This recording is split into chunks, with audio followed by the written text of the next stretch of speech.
Hey everybody, Cash Drone here for Waypoints. Today we're going to talk about the information that should be provided on a cache page to let people know what they can expect when they go looking for your geocache. A lot of times most of this information is covered under the difficulty rating, the terrain rating, and the size of the geocache. But in some cases, more information needs to be provided, and that should be done through the description area as well as using attribute icons.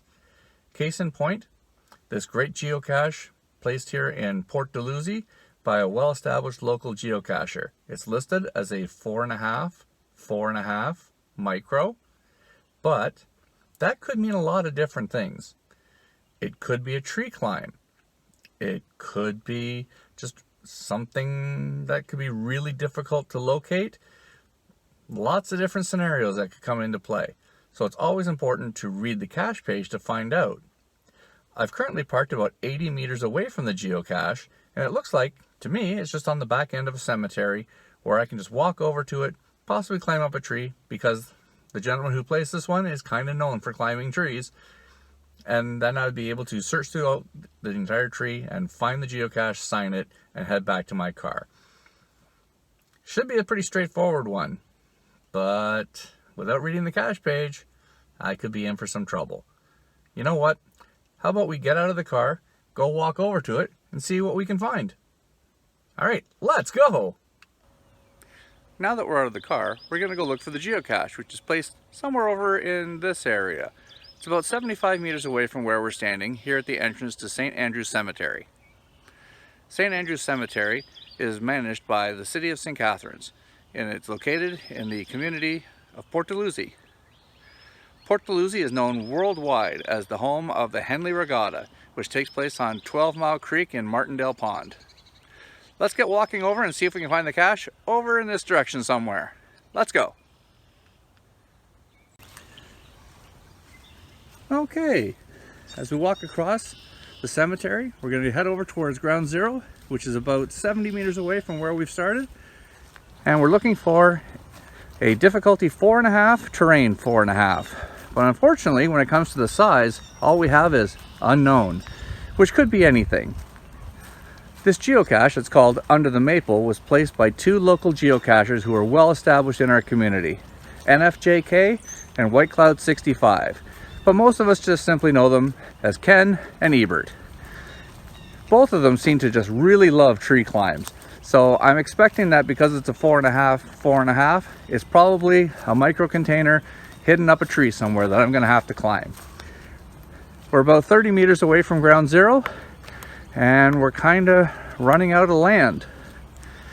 I'm not sure what I'm going to be getting myself into, but well, I'm now 20 meters away and I've got about 5 meters left of land. And you can see, just judging by this cliff edge here, I'm out of room. You know, perhaps I should have read the cache page before I walked all the way over here to see what I needed to bring with me in case I needed some special equipment or something. So how about, let's do that right now. Wonder if I can find somewhere to sit down. Well, look at that. Perfectly good log. I'm just going to sit down now and read the cache page and find out what it was I should have brought with me to make this find a little bit easier.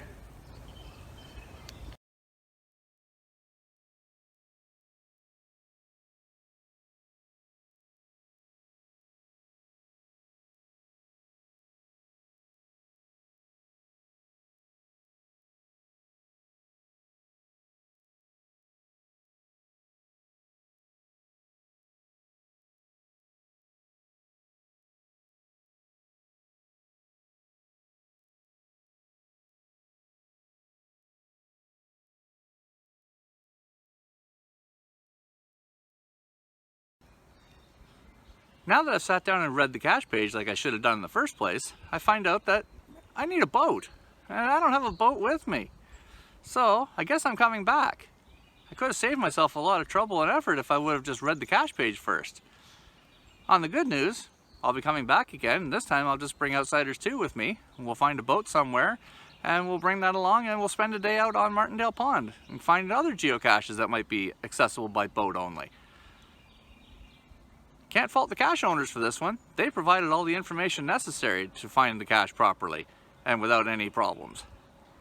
That's always a good note. If you're a cache owner, always try to provide as much detailed information as you can so that people, when they go look for your geocache, they know what to expect and what they're going to be getting themselves into. Any special equipment or requirements needed to find the geocache so that they can be successful on their first outing.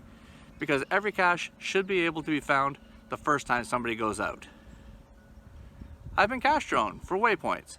If you found this information important, enjoyable, or just fun of any sort, please consider clicking on the like button, subscribing to my channel, and of course sharing this video with others so we can pass information around the different geocaching communities and get better cache pages written so that way everybody can have a great time when they go out geocaching. We'll see you on the next video.